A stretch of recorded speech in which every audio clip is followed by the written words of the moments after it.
Lady Death is the gripping memoir of Lyudmila Pavlichenko, the most lethal female sniper in history.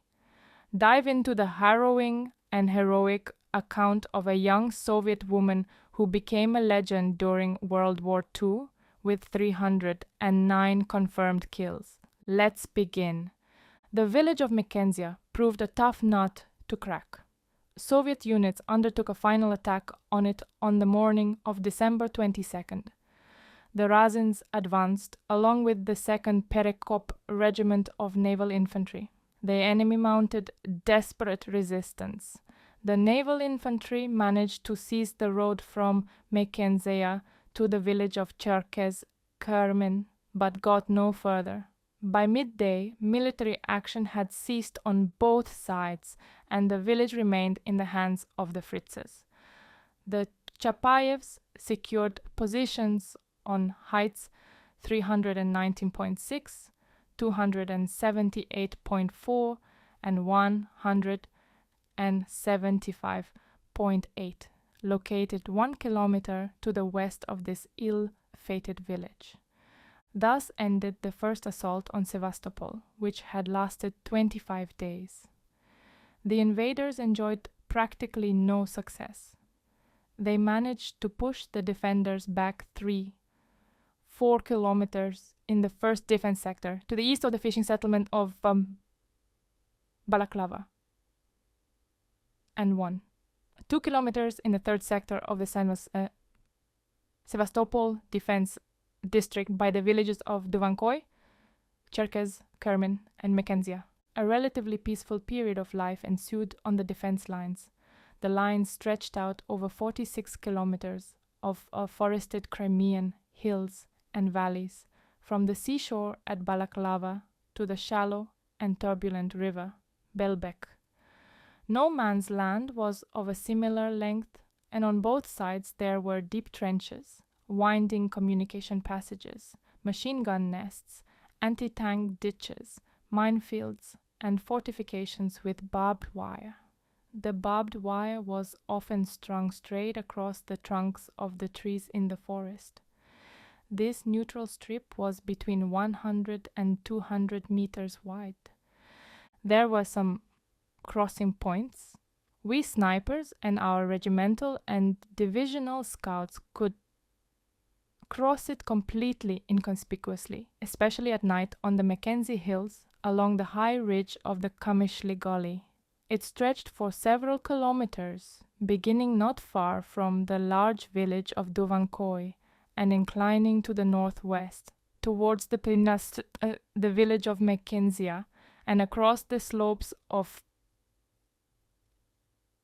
Tyomnaya Balka, which was adjacent to the gully, the floor of which was really covered with reeds. The crossing points were also used by German reconnaissance teams. On occasion, a couple of dozen Sandi submachine gunners would break through the forest towards us, armed with M10 40 submachine guns, better known to us by the popular, if misleading name, Schmeisser, although the well-known German engineer Hugo Schmeisser had nothing to do with this weapon, and it was originally manufactured by the Erfurter Maschinenfabrik Erma. After stumbling upon our patrols, they would hurriedly pull back. We received no orders to pursue them, but for the sake of training, we practiced target shooting until the Nazis hid behind trees.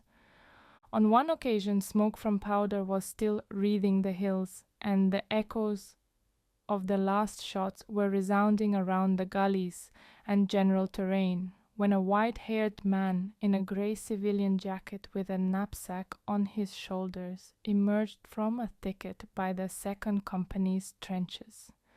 He was very much like a wood sprite, with his thin, stooped figure and a shaggy beard which almost reached his eyes. The soldiers of the sniper platoon almost shot him in surprise. He threw both hands up and frantically shouted, "Friend!" In his hands he was holding an open Soviet passport and a certificate in the form of brown documents with a purple stamp.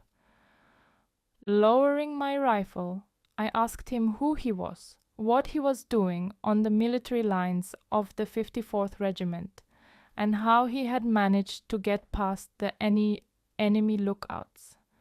The old man replied in a way that suggested that this was not difficult at all. The Germans did not venture far into the woods and were afraid to do so, while he, being a local ranger, had skirted around them using obscure tracks known to him alone. At this point, he started weeping.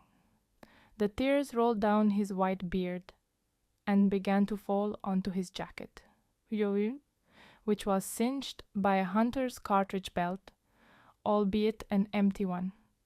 I have to admit that for the first few minutes I was embarrassed. The incident seemed very peculiar, but Fyodor Sedik instantly believed the old man for some reason. He persuaded me to let the ranger through onto our side and listen to his story. Soon after, over a hot breakfast delivered to the watch trenches by a sergeant major, we discussed the story of the ranger Anastas Vartanov. It was a very tragic one, like many other events in this hellish war. A group of Nazi scouts had turned up at number 2 forest cordon ahead of their conventional units. For some reason, they took a dislike to Vartanov's grandson, and the ranger's whole family. Without pondering for too long, the Nazis shot them next to the house. Anastas himself had, fortunately or unfortunately, left that morning for the municipal authority offices to register some supplementary expenses and procure oats and hay for winter forage. According to the ranger, there was now a sort of German staff headquarters in the village of Mekha-Kenzia. Under the trees next to his house stood some caterpillar armored transports with aerials and machine guns on the roofs of the cabs, as well as some tractor-borne cannons, cars, and motorbikes with sidecars. Arriving there were not only troops dressed in grey-green uniforms, but also some in short black jackets and berets, in other words, tank crew. The main occupant was a big man of about 40 with blue eyes. The ranger had seen him in a parade tunic with braided silver epaulets and a black and white cross under his uniform collar. He lived in the room of Vartanov Jr., who had been shot, and every morning he would douse himself with cold water at the pump, rub himself with a red towel, and vigorously go through some exercises. "They have everything at their pleasure," said Anastas, using a spoon to scoop up the dregs of the barley porridge yachkish from the bottom of the mess tin. "But they must be afraid." "Of whom?" I asked. "The Russians," Vartanov replied. "I was told you had some sort of rifles with special sights." "True. You need to use them. I'll show you the place. The village will be very easy to spot. In fact, it's not far from here. Through the forest, about 5 kilometers, using a shortcut. We can easily get there overnight." "Do you want to go with us?" "Very much. If I'm not there to see it, I've got no reason in the whole wide world for living." The old hunter's ambition to punish the enemy for the extermination of his family was one I understood. I found it natural and legitimate. There can be no forgiveness of invaders for their savage deeds, for senseless murder of peaceful residents. The earth should burn under their feet. They needed to be hunted down everywhere and annihilated by every means. Anastas had turned for help to us snipers, and we would fulfill his request if the information now passed on to us was confirmed at the staff headquarters of the Sevastopol Defense District. The reply came back 2 days later. Vartanov had told the truth. The request had not been sent by me, but by the regimental staff deputy head of reconnaissance, Captain Mikhail Bezrodny.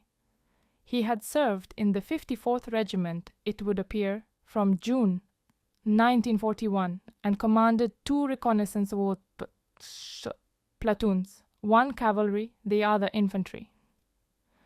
Of the cavalry reconnaissance, nothing remained, as the horses had been abandoned in Odessa. The infantry group, now reduced from 46 troops to 25, was still in existence. Earlier, during the defense of Odessa, I had occasion to interact with scouts, for example, covering them as they were crossing the front line in search of a prisoner for interrogation.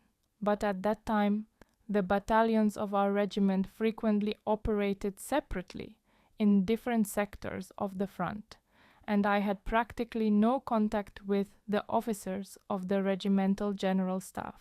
Now that the Razins were all gathered together and in quite cramped positions, meetings with them, at least with Captain Bezrodny, had become more frequent and very useful.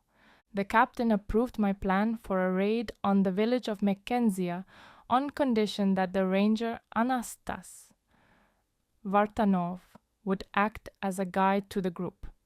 First, though, it was necessary to find out where the route went, what the situation now was around Nampai's 2-forest cordon, and what the group of snipers might run into if it did go out on the raid.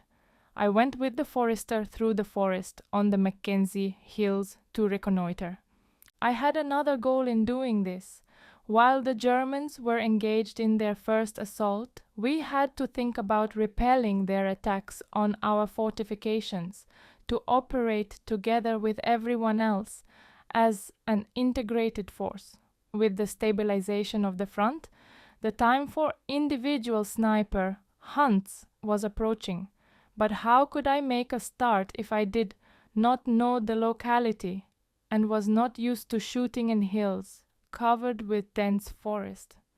What was it like, anyway, this forest, which stood like a green wall and rustled in the unruly wind from the sea?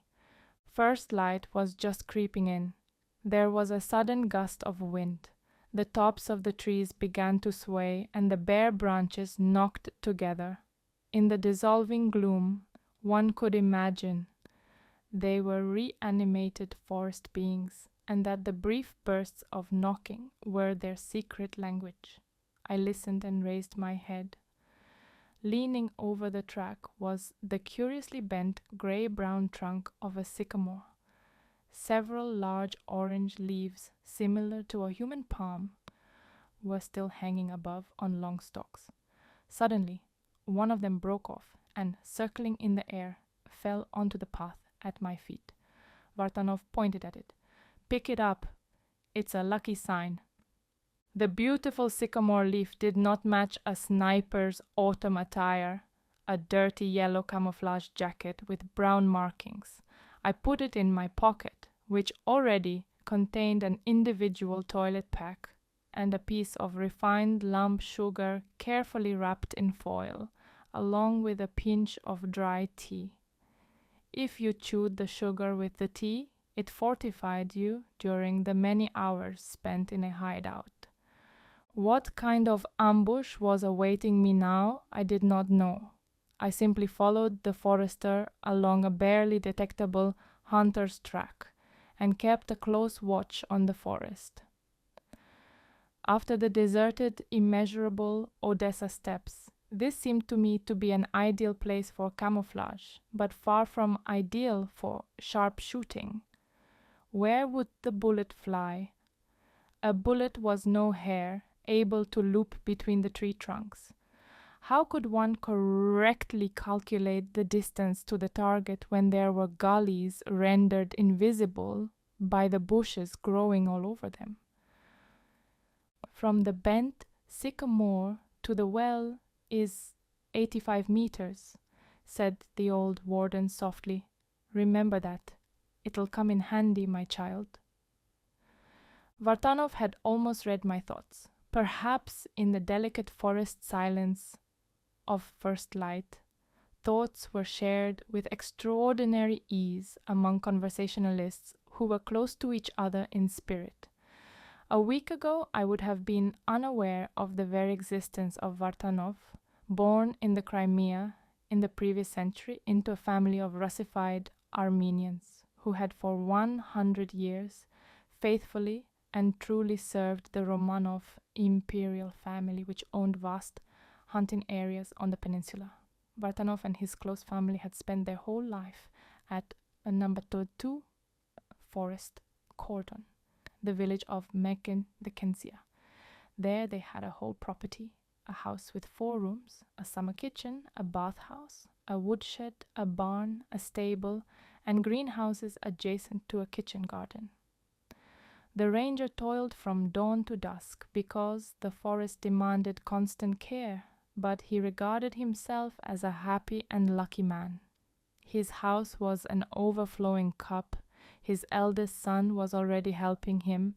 His wife was good-natured and hard-working, and the youngest children were always looked after, clad, and shod. It was not to the liking of the Germans, cursed be their name, on that November day. After the sycamore with the bent trunk, the track forked. Had it not been for Vartanov, I would not even have noticed the turning to the right. The thickets of bushes up to 2 meters high spread out wide at this point and concealed the undergrowth like a thick veil. The old hunter pointed to this plant, which he termed garland thorn or Christ thorn. According to legend, Jesus Christ's crown of thorns was woven from it. It grew principally in the Mediterranean and North Africa, but it had also taken root in the Crimea. By November, the leaves of the garland thorn are dropping, and its main weapon, the thorns, emerges in its full beauty. A great multitude of zigzagging shoots, both long and short, spread out in different directions from a grayish trunk, and the thorns protrude from them. Some are straight like needles, while others are bent and sharp like fish hooks. I turned awkwardly, and just such a malevolent barb instantly seized the sleeve of my camouflage jacket. The point went quite deep into the fabric. You had to break the whole twig, whereupon the dry snap in the morning silence resounded like a signal of alarm. A flock of tomtits took off from a nearby acacia. Vartanov turned to me. "Careful, comrade, commander." Soon we spotted the old water system, a rusty pipe about 20 centimeters in diameter. It led to the abandoned well. A crane with its beak raised to the sky pointed to its presence. The wood was becoming thicker, the trees crowding one another by the source of the life-giving liquid. Suddenly, a hoarse sigh was heard from that direction. The forester froze like a statue, and being close behind, I bumped into him. In the well, a black hole in the earth, roughly walled off by large stones and half covered with planks, was a wild boar, a young one with light brown hair and tusks not yet grown. He could not get out of the trap on his own, though he was doing his best. On seeing us, the beast made a desperate dash, but he was unable to climb out.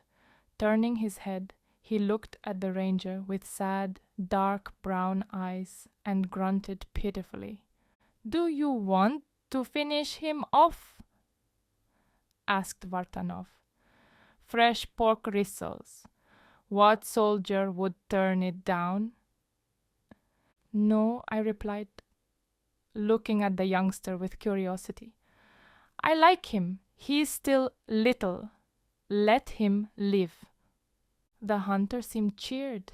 He selected a long beam close to the well, thrust it under the boar's belly, lifted it up, transferred it onto level ground, and set it down. It took a while for the rescued animal to come to his senses. Rolling from side to side, the piglet let out a squeal, as if he could not believe his liberation. Then he jumped to his feet, shook himself, and with a snap of fallen twigs, charged at full tilt away from the cursed spot. All that could be seen was his jauntily twisted tail, flashing in the bushes. I could not help laughing. I did not approve of hunting animals, and still don't. Forest creatures seemed to me to be defenseless and unfortunate in the face of humans armed with rapid-fire rifles. It was different long ago, when a prince went out alone with a spear against a bear. That kind of duel, in my view, was more honorable and fair. Judging by the map with which Captain Bezarodny had supplied me, no man's land ended beyond the well, and thence began the territory seized by the Germans. We sat down to rest. Drinking water from a well where a piglet had just been bathing was not a good idea, but I had a flask full of boiled water. The dry rations issued at the company kitchen consisted of a crust of rye bread and 2 strips of rosy fatback sprinkled with salt and ground black pepper. We made do with that. Vartanov, who had received the same rations, began to tell me about the Crimean forest. He adored it and knew it superbly well. This knowledge was inherited, passed down to him from his father. Vartanov said that I had acted correctly in letting the boar go, and the forest would reward me for it. For in a forest, as in a temple, one had to observe the age-old customs, and never kill gratuitously for the sake of amusement. I asked the ranger if it was easy to find your way in a wood and not get lost among the trees. "It's easy," he answered. "They're like people. Each one has its character. Trees differ in species, age, flowering season, and fruit-bearing. I can see their faces and shapes. They are very different. You can see it too, if you want to." It was difficult to take these reflections seriously.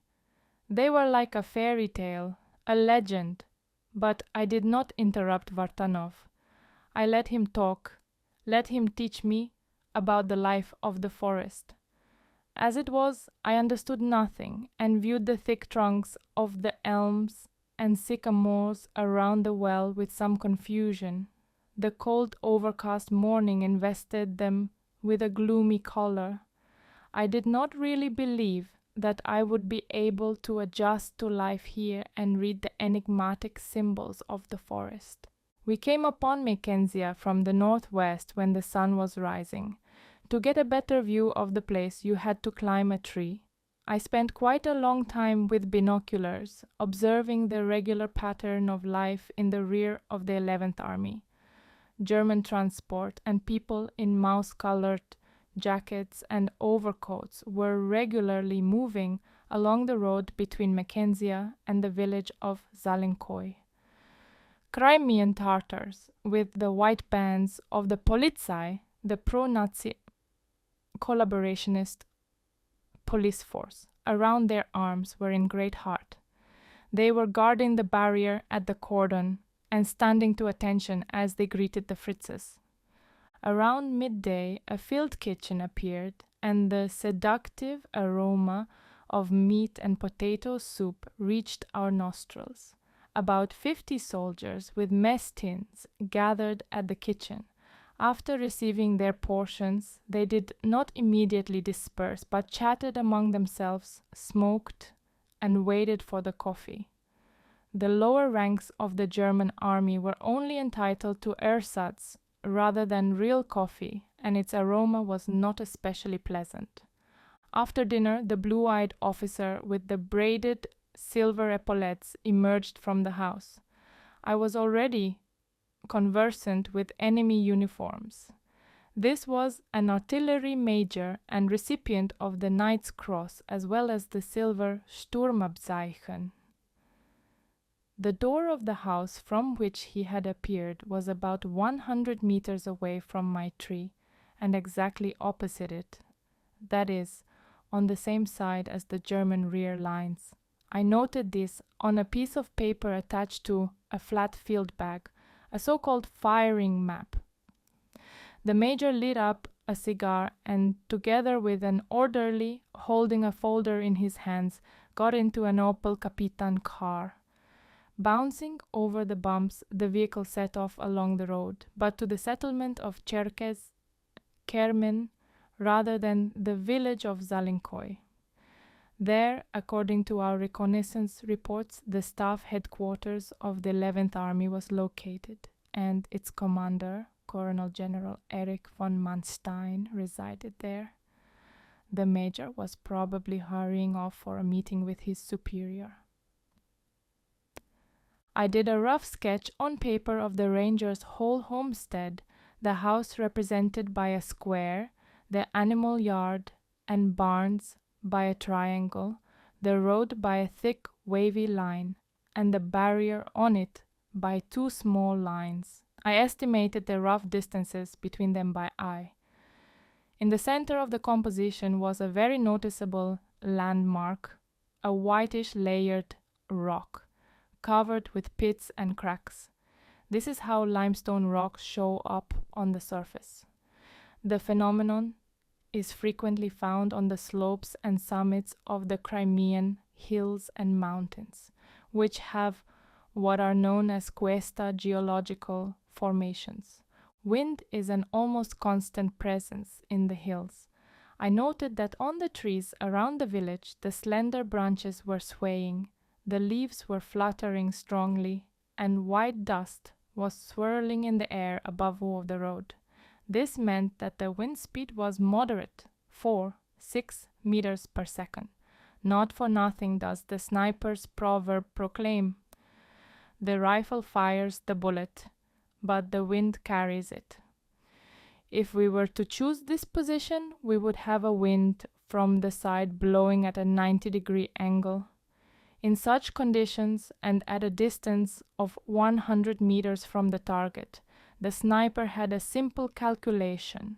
The horizontal lateral correction would be several milliradians. True, there was one further consideration. In locations high above sea level, the atmospheric pressure changes, the air becomes thinner. In this case, the distance of the bullet's trajectory and flight would increase.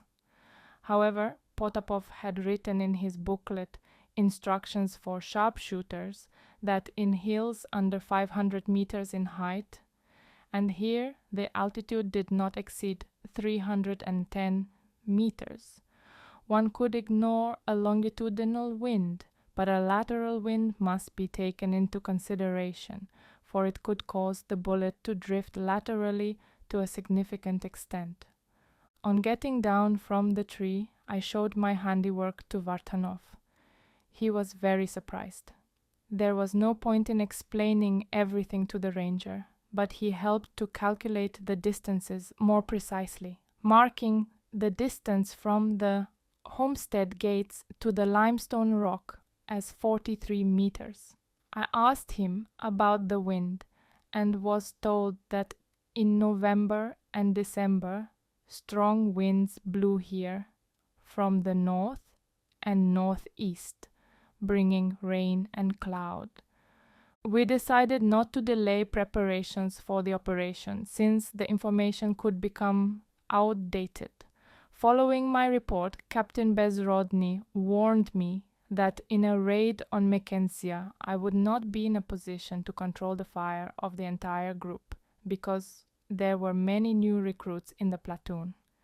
They had not yet learned the ballistic tables by heart, had not set eyes on Potapov's remarkable book, and did not know all the finer points of firing accurately in the hills. Besides, it would be a sudden and swift attack, and every bullet must hit its target. That would guarantee the success of the entire operation. The composition of the group was immediately determined. It naturally included Fyodor Sedykh, who had recently, at my recommendation, been promoted to junior sergeant. Fyodor was a brave man, tested in many battles, and he, even more or less, knew his way around the ballistics tables. His physical strength and endurance were beyond reproach. After consulting, we took with us Leonid Burov from among the new recruits. The former naval infantryman had shown great zeal, both as a serviceman and as a student. Seemingly, he wanted somehow to erase the impression left by our first meeting. I should point out that he was succeeding in doing this. He had the ability as a sharpshooter. The third sniper was Fyodor's fellow Siberian, Ivan Peregudov. He had joined the regiment from the draft back in Odessa. Captain Bezrodny provided 2 soldiers from the infantry reconnaissance platoon. They could shoot all kinds of manual weapons, had skills in hand-to-hand combat, and had ventured into the enemy rear a number of times. I was not acquainted with them, but the captain assured me that these were his best troops.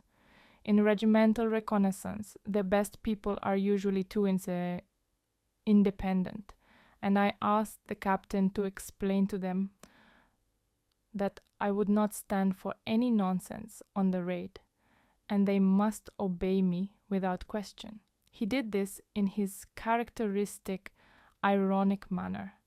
I'm warning you, lads, that Sergeant Lyudmila Pavlichenko is a serious woman and doesn't like tomfoolery. Anything amiss, and you'll end up with a knife in your foot.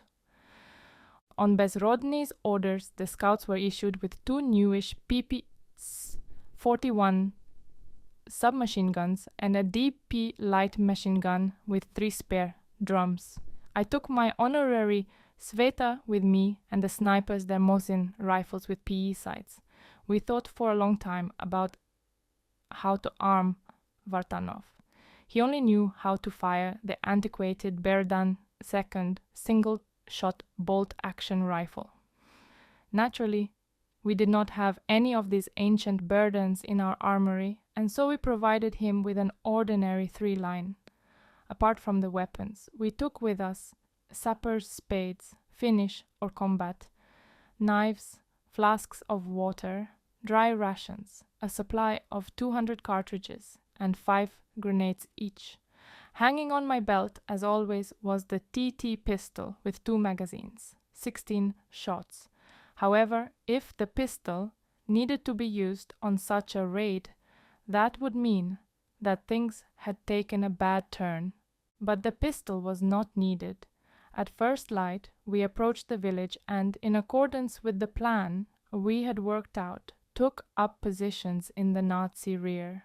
I was with the old ranger opposite the house, keeping its entrance in our sights.